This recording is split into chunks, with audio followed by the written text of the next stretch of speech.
రోజు 3 మాటలు గంగా నది గంగా నది గంగా నది అని అనుకుంటే చాలు.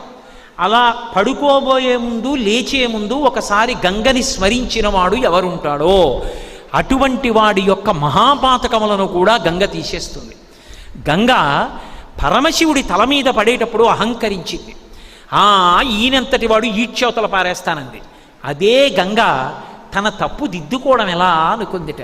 నమః కపర్దినీచ వ్యుక్త కేశాయ చ, పెద్ద జటాజూటంతో ఉన్న శంకరుడే బోడిగుండుతో శంకరాచార్యుల వారిగా వచ్చాడు.